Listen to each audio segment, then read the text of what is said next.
7 তারিখে আমরা গেছিলাম হচ্ছে দার্জিলিং।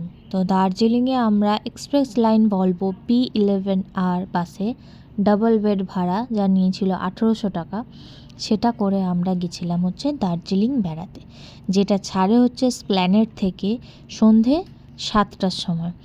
তো আমরা ক্যাবে করে বাড়ি থেকে ক্যাবে করে গেছিলাম হচ্ছে স্প্ল্যানেড থেকে তারপর সন্ধে 7টার সময় বাসটা আমাদের ওখানেই দাঁড়ানো ছিল। খুব কমফোর্টেবল সিট ছিল, ভালো ছিল, দুটো কম্বল, মাঝখানে পার্টিশনও ছিল, সব ছিল। যদি কেউ অচেনাও থাকে মাঝখানে পার্টিশন দেওয়া যায়, আর যদি হাজব্যান্ড ওয়াইফ বাচ্চা কি হাজব্যান্ড ওয়াইফ যায় তাহলে পার্টিশনটা সরিয়ে দিলেও হয়ে যাবে, তো কোনো অসুবিধা নেই। আর বাসটা খুবই ভালো ছিল, খালি একটাই প্রবলেম হচ্ছে বাথরুমের জন্য, বাট আদারওয়াইজ খুব ভালো ছিল, ভীষণ ভালো। সিটগুলো খুব চওড়া চওড়া ছিল, উঠতেই আমাদের দুটো জলের বোতল দিয়েছে। মাঝখানে দাঁড়ালো হচ্ছে কৃষ্ণনগরে। আমরা কৃষ্ণনগরে নেবে তখন রাত্রি 11:30 বাজে। নেবে একটু চোখে মুখে জল দিয়ে, কেউ যদি চা খাবার রাতে যা হয়, আমরা ঘর থেকে খাবার নিয়ে গেছিলাম। সৌভিকদা চিলি চিকেন নিয়ে গেছিলো, আমি রুটি মিষ্টি চাউমিন সব নিয়ে গেছিলাম। তারপর খেয়ে দিয়ে শুয়ে পড়লাম। তো সকালবেলা ঘুম থেকে উঠে তারপর বাসটা একটা জায়গায় দাঁড়ালো, তো ওখান থেকে গরম গরম চা খেলো, বড় চা খেলো, কিন্তু আমাকে দেয়নি, এটাই হচ্ছে ব্যাপার। তো তারপর ভোরবেলা দাঁড়িয়ে তখন আমরা একেবারে ডাইরেক্ট তারপর বাসটা ছাড়লো। কেউ টয়লেট গেলে, পটি গেলে, মুখ চোখ ধুয়ে তারপর উঠে তারপর কিন্তু বাসটা রাত্রে ভালোই চালিয়েছিল, এটা হয়ে যাবে মানে মেকআপ করে দিয়েছে আর কি।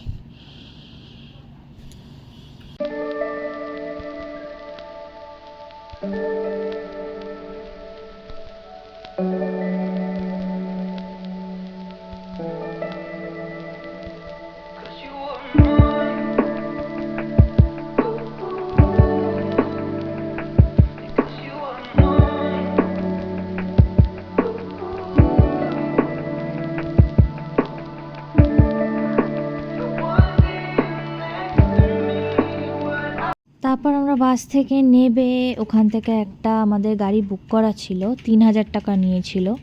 তো ওখান থেকে আমরা শিলিগুড়ি থেকে আমরা চলে গেলাম হচ্ছে দার্জিলিংয়ের পথে। তো মাঝখানে ঘুম থেকে এত জ্যাম ছিল চিন্তা করা যায় না। তারপর আমরা চলে এলাম হচ্ছে হ্যাপি ভ্যালি হোমস্টেতে। তো ওখানে রুমগুলো ভীষণ ভালো ছিল, বড় বড় ছিল।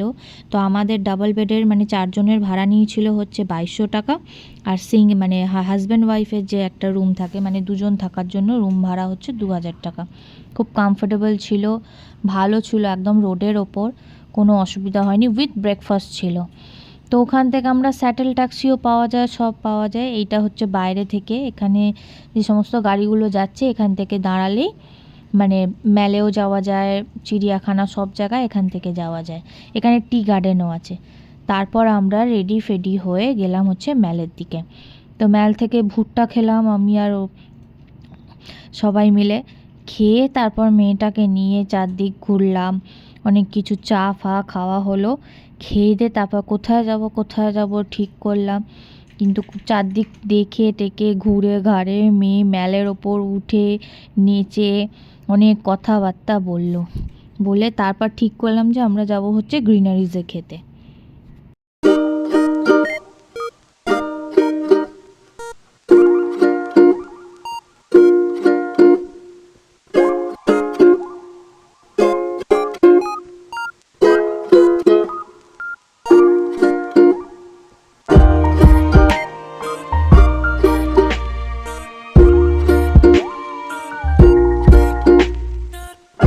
মেয়ের আমার কিন্তু হেভি মজা, ঘুরতে গেছে সবার সাথে, নিচে কুঁদে বেশ করে খেলে দুলে ও চারদিকে নিজে নিজে হেঁটে হেঁটে যাবে সব জায়গায়।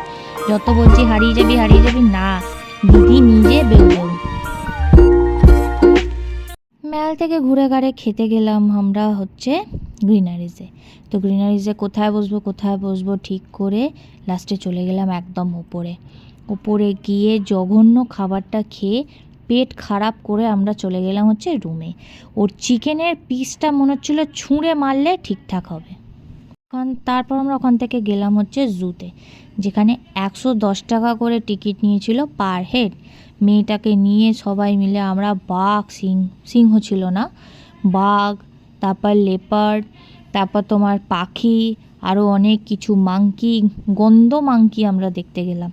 মেয়েটা খুব আনন্দ হয়েছে, আমাদেরও বেশ ভালোই লাগলো।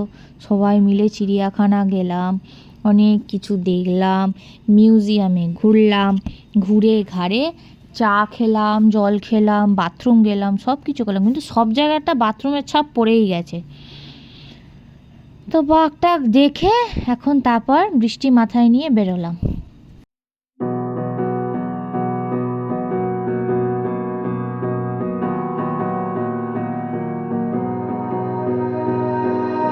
You melt the ice behind my stone cold eyes. I turn to ashes, but only just sometimes. Inhale your smoke.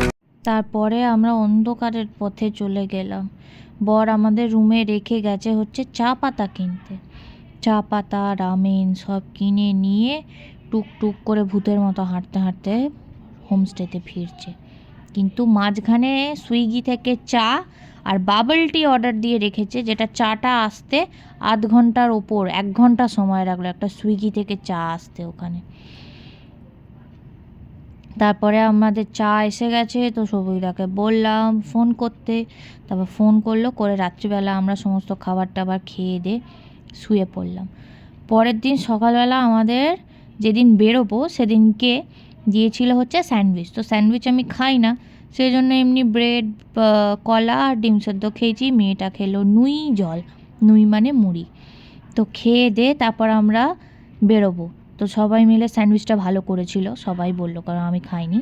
তো তারপর খেয়ে দে আমরা বেরোচ্ছিলাম হচ্ছে মিরিক হয়ে শিলিগুড়ি, লেপচা জগৎ হয়ে আমরা শিলিগুড়ি নামবো। তো গাড়ি নিয়ে আমরা বেরিয়ে পড়লাম হচ্ছে মিরিকের আর লেপচা জগতের পথে। তো লেপচা জগতে এসে ওখানে একটু হরকানি মতো ছিল।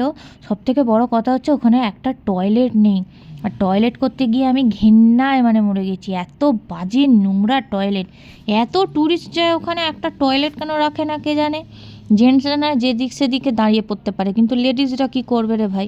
তো যাই হোক, টয়লেট জোরে পেয়েছিল, তো টয়লেটটা করে তারপর ছবি ছাপা বেশ করে কটা তুলে ফেললাম সবাই মিলে। ছবি ছাপা তুলে তারপর মেয়েটাকেও দাঁড় করিয়ে ছবি তুললাম, বড় ছবি তুললো, আমরাও ছবি তুললাম। জায়গাটা অপূর্ব ছিল, খালি যদি বৃষ্টিটা না পড়তো ভীষণ ভালো হতো।